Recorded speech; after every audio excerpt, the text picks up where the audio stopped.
جو کچھ بھی ہمارے پاس ہے نعمتوں میں سے سبھی قیمتی ہیں، لیکن سب سے زیادہ جو چیز قیمتی ہے، جو نہ خریدی جا سکتی ہے، نہ ادھار لی جا سکتی ہے، نہ کوئی اپنے حصے کی ہمیں دے سکتا ہے، وہ کیا ہے؟ وہ وقت ہے.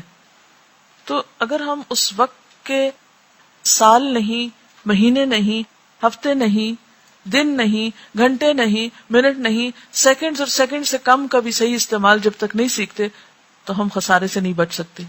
اسی لیے اللہ تعالیٰ نے سورۃ العصر، عصر زمانہ یہ وقت کا دوسرا نام ہے، اس کے ساتھ ہی فرمایا ان الانسان لفی خسر، یقیناً انسان خسارے میں، سوائے اس کے کہ آپ یہ 4 کام کریں جو آگے اس میں بتائے گئے. تو اب وہ 4 کام تو موٹے موٹے ہیں، ایمان لاؤ، عمل نیک کرو، بھی وہ کون سے نیک عمل ہیں؟ ان کی کوئی ڈیٹیل بھی تو ہوگی. تو اس ڈیٹیل میں کیا ہے کہ آپ اپنے پہلے تو فرائض پورے کریں، اور صرف فرائض کی حد تک اکتفا نہ کریں، بلکہ اس کے ساتھ ساتھ پھر اپنے باقی جو ذمہ داریاں ہیں اور باقی جو بہترین استعمال ہے لمحے لمحے کا. یعنی ہمیں یہ نہیں دیکھنا کہ آج کا ہمارا دن کیسے گزرا، صرف یہ نہیں دیکھنا ہمیں، بلکہ کیا دیکھنا ہے کہ آج صبح، دوپہر، شام، پھر صرف صبح دوپہر شام نہیں، ہمارا گھنٹہ گھنٹہ کیسے گزرا، اور گھنٹہ گھنٹہ نہیں، ہمارا لمحہ لمحہ کیسے گزرا. جیسے ایک بزرگ نے کہا تھا نا کہ اپنا احتساب اس طرح کرو کہ تم ہر لمحے یہ دیکھتے رہو کہ جنت سے کتنے قریب ہو رہے ہو، جہنم سے کتنے دور ہو رہے ہو، اللہ سے کتنے قریب ہو رہے ہو، شیطان سے کتنے دور ہو رہے ہو، یا وائس ورسا. تو ایک مومن تو ہر لمحہ چوکس رہتا ہے اور اپنے تمام لمحات کی حفاظت کرتا ہے. یعنی ہمیں اپنے تمام لمحات کی حفاظت کرنا ہے. اب یہ حفاظت کس طرح ممکن ہے؟ اس میں ایک تو یہ کہ الحمدللہ اللہ کا شکر ہے، ہمیں بہت سے غلط کاموں کا پتہ چلا، ہم نے ان کو اپنی زندگی سے نکال دیا. کچھ عبادات کا، کچھ نیکی کے کاموں کا پتہ چلا، وہ ہم نے اختیار کرنے شروع کر دیے. لیکن ابھی بھی میں دیکھتی ہوں کہ اگر دن ضائع نہیں کرتے ہم تو گھنٹے ضرور ضائع کر دیتے ہیں. اگر گھنٹے ضائع نہیں بھی کرتے ہم الحمدللہ تو منٹس تو ضرور ضائع کرتے ہیں. اور سمیت میرے ہم سب اس کوتاہی کا شکار ہیں. اور پھر صرف اتنا نہیں کہ استعمال کرنا ہے ان اوقات اور لمحات کو، بلکہ ہمارا اصل مقابلہ کس چیز کا ہے کہ ہم نیکی میں آگے کتنا بڑھتے ہیں اور اس کا بہترین استعمال کیسے کرتے ہیں. یعنی ایک تو یہ ہے نا کہ ہم نے اوقات گنوائے نہیں، ضائع نہیں کیے، سستی اور کسل مندی سے کام نہیں لیا. پھر یہ اگلی سٹیج آ گئی، اگلا درجہ آ گیا کہ ہم نے اچھے کام میں لگائے. پھر صرف اتنے پہ نہیں رہنا ہمیں، بلکہ اس سے آگے بڑھ کر یہ سوچنا ہے کہ اس سے بہترین جو موجودہ ہماری انویسٹمنٹ ہے، اس سے بہترین انویسٹمنٹ کیا ہو سکتی. تو جہاں تک لمحات کی حفاظت کا تعلق ہے تو اللہ کا ذکر آپ کے ساتھ ہے ہر وقت. کچھ نہیں آپ کو اس کے لیے کرنا پڑتا. آپ آدھی نیند میں بھی ہیں تو آپ کی زبان ہل سکتی ہے، آپ اپنے دل میں اللہ کو یاد کر سکتے ہیں، کیونکہ بعض اوقات زبان تک ہلانے کی ضرورت نہیں اگر پاسبل نہیں ہے آپ کے لیے. یعنی کچھ وقت ایسے ہوتے ہیں یا کچھ جگہ ایسی ہوتی ہے کہ جہاں آپ زبان اور ہونٹ بھی نہیں ہلا سکتے، یا معیوب لگتا ہے بعض اوقات کہ آپ کسی مجلس میں بیٹھے تو آپ دل سے تو اللہ کو یاد کر سکتے ہیں نا. اور ذکر جو ہے، جتنے بھی اعمال ہیں ان سب میں انسان کے درجات کی بلندی کا سبب جو وہ ذکر ہے. بلکہ یہ ایک اضافی عمل ہے نا. ایک اضافی عمل کیسے؟ جیسے نماز ہے تو نماز میں پھر ذکر ہے، نہیں نماز فریضہ بھی ہے اور ساتھ اللہ کا ذکر بھی ہے. روزہ ہے تو روزے میں ذکر، حج ہے تو اس میں ذکر، کسی کی عادت کرنے جا رہے تو اس میں ذکر، گھر کا کام کر رہے ہیں، کھانا پکا رہے. یعنی یہ عمل ایسا ہے، یہ جو ایک اضافی عمل بھی ہے اور اضافی اجر بھی ہے اس کا.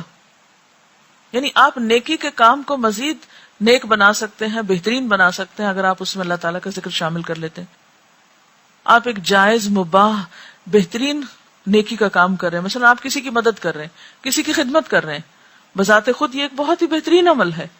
لیکن اس بہترین عمل کو مزید کیسے آپ بہترین بنا سکتے ہیں؟ مزید اس میں ذکر کر کے. آپ خاموش بیٹھنے کی بجائے، چاہے آپ ایک بہت اچھا اعلیٰ درجے کا کام کر رہے ہیں لیکن ساتھ آپ ذکر جاری رکھ سکتے ہیں. ٹھیک ہے. ایک تو یہ ہے لمحات کی حفاظت اور ان کا بہترین استعمال. اور پھر اس کے بعد یہ ہے کہ علم حاصل کرنا ایک بڑی فضیلت کا کام ہے، لیکن جو ہمارے پاس علم ہے اس علم کو عمل میں لانا اور پھر اپنے گولز متعین کرنا، اپنے اہداف متعین کرنا اور پھر اہداف کو اوقات کے ساتھ باندھنا، یہ بے حد ضروری ہے. جو شخص بغیر کسی پلاننگ کے دن کا آغاز کر لیتا ہے اور بغیر سوچے سمجھے کہ مجھے کیا کرنا ہے، بس ٹھیک ہے جو سامنے آیا کر لوں گا، تو وہ دراصل اپنے آپ کو ضائع کرتا ہے. تو ہمیں اہداف مقرر کرنے ہیں. مثلا آپ اپنی عبادات کو اپنے سامنے رکھتے ہیں کہ مجھے نماز پڑھنی، یہ میرے فرائض میں سے ہے. آپ کا ایک سب سے بڑا اور اہم رول کیا ہے کہ آپ اللہ کے بندے ہیں. اللہ کی عبادت آپ کے اوپر ایک فرض ہے. آپ اپنے اوپر اس فرض کی ادائیگی کے لیے ٹارگٹ مقرر کرتے ہیں کہ دن میں اتنی نمازیں فرض ادا کرنی ہے اور اس کے ساتھ ساتھ مجھے اتنے نوافل پڑھنے ہیں مثلا. تو اب یہ جو آپ نے اپنے گول مقرر کیا کہ آج کے دن میں مثلا مجھے اتنے نفل پڑھنے ہیں یا فلاں کام اتنا کرنا ہے، پھر آپ اس کو مزید کیا دیکھیں گے کہ اس میں سب سے بہترین طریقہ کیا ہو سکتا ہے، اس میں سنت کے قریب ترین چیز کون سی ہو سکتی ہے. مثلا میں اللہ کے سامنے نماز کے لیے کھڑی ہوں، میری یہ نماز بہت ہی بہترین، بہت ہی اعلیٰ ترین فوائد کے ساتھ ہو، مثلا اللہ تعالیٰ کے قریب ترین کرنے والی ہو، اس میں کوئی ایسی چیز نہ ہو کہ جو اس کے اجر اور اس کی قدر و قیمت میں کمی کر دے. تو ہمارا ٹارگٹ کیا ہے، یعنی فاستبقوا الخیرات کیا ہو سکتا ہے کہ صرف اتنا نہیں کہ ہم نماز پڑھے تو مطمئن ہو کے بیٹھ جائیں کہ پڑھ رہے ہیں. اب ہم کچھ بنیادی چیزوں پر آتے ہیں جو آپ صلی اللہ علیہ وسلم کی زندگی میں تھی. آپ کا دن کیسے گزرتا تھا، آپ کا مہینہ کیسے گزرتا تھا، آپ کا سال کیسے گزرتا تھا، آپ کے ہفتے کیسے گزرتے تھے، آپ کی ٹائم مینجمنٹ کیا تھی. یعنی ایک وہ انسان کہ جس کے اوپر دنیا بھر کی ذمہ داری ہے، وہ صرف فرائض ہی ادا نہیں کر رہا، نوافل بھی پڑھ رہا ہے. وہ صرف فرض روزے نہیں رکھتا، وہ نوافل کا بھی اہتمام کرتا ہے. وہ صرف قرآن کی تلاوت ہی نہیں کرتا، وہ سارے اذکار کا اہتمام کرتا ہے جو بعد میں لکھے گئے تو پوری پوری کتابیں بن گئی. تو کیسے کیا انہوں نے یہ سب؟ نبی صلی اللہ علیہ وسلم کے جتنے رولز تھے اگر ان سب کی لسٹ بنائے تو آج کی دنیا کے ہر انسان سے بڑی لسٹ ہے. یعنی ایک نبوت کا رول جو ہے نبی ہونے کا، اس میں کامیابی کو دیکھیں. ایک جرنیل ہیں تو، ایک جج ہیں تو، ایک سربراہ مملکت ہیں تو، ایک باپ ہیں تو، ایک شوہر ہیں تو، کس کس رول کی بات کریں گے؟ ہر رول میں سکسیسفل ہیں. اور آج ہمارا حال یہ کہ جب ایک رول ادا کرنے لگتے تو دوسرا لازمی متاثر ہو جاتا ہے. تو جو آپ صلی اللہ علیہ وسلم کی زندگی میں بہت زیادہ چیز نظر آتی ہے وہ اوقات کی پابندی اور تنظیم ہے کاموں کی. اور پھر قل آمنت باللہ ثم استقم، جو کہا وہ کر بھی لیا. ہماری پلاننگ تو بہت بڑی بڑی ہوتی ہے لیکن ہم جو کہتے ہیں، جو عزم کرتے ہیں، وہ کرتے کوئی نہیں ہے. آپ صلی اللہ علیہ وسلم ہر نماز کے بعد جو دعا مانگتے تھے اس میں ہم اور حزن سے پناہ ہے. ہم جن ہموم کے اندر ہیں انہی میں ہی گم رہتے ہیں. بس یہ فکر لگی ہوئی ہے، وہ فکر لگی، فکریں ہماری جان ہی نہیں چھوڑتی. اور ہر ایک کو شیطان نے کوئی نہ کوئی فکر لگا رکھی ہے ایسی جو چاہیں تو سر پہ سوار کر لے، مسلط کر لے، چاہیں تو ایک طرف رکھ کے اپنا کام کرتے جائیں. یہ ہمارے اپنے ہاتھ میں. ہم اور حزن سے پناہ مانگی ہے، پھر اسی طرح عجز اور کسل سے پناہ مانگی ہے، بخل اور غلبۃ الدین و قہر الرجال. یہ جتنے ایشوز آپ نے بتائے ہیں نا سب اس میں آتے ہیں. قہر الرجال کیا ہے؟ لوگوں کا جبر، معاشرے کا پریشر، گھر والوں کا دباؤ، دوستوں کا، انسانوں کا، سارے لوگ آ جاتے ہیں اس میں کہ جن کے پریشر سے آپ اپنے علم کو عمل میں نہیں لا سکتے. گھریلو زندگی ہو یا اجتماعی زندگی، قہر الرجال ہے. مال کی مشکلات ہیں، غلبۃ الدین، وہ فکر کھائے جا رہے ہیں، وہ کسی ایک کنارے لگنے نہیں دیتے. پھر اسی طرح عجز اور کسل.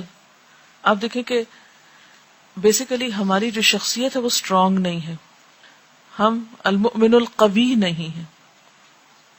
تو جب آپ کی صحت کمزور ہو، جب آپ کا ایمان کمزور ہو، جب آپ کے ارادے کمزور ہوں، جب آپ کی نیتیں کمزور ہوں، جب آپ کی ہر جگہ کمزوری ہی کمزوری ہے، تو آپ نے کس چیز پر عمل کرنا ہے؟ کون سے دین پر عمل کر کے دکھا سکتے ہیں آپ؟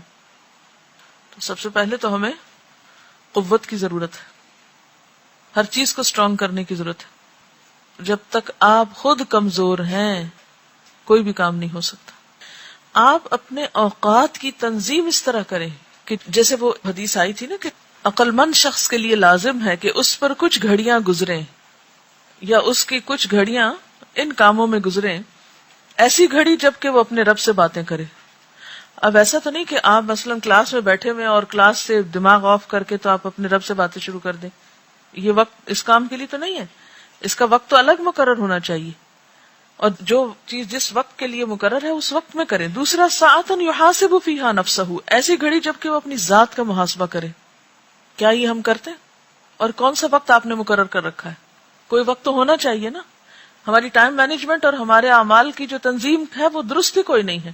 نہ ہم نے وقت مقرر کر رکھا ہے اپنے رب سے باتیں کرنے کا، نہ وقت مقرر کر رکھا ہے ذات کے محاسبے کا. اپنے دن کے ڈیلی ٹائم ٹیبل میں دیکھیں کون سی جگہ ہے جہاں آپ یہ کام کرتے ہیں.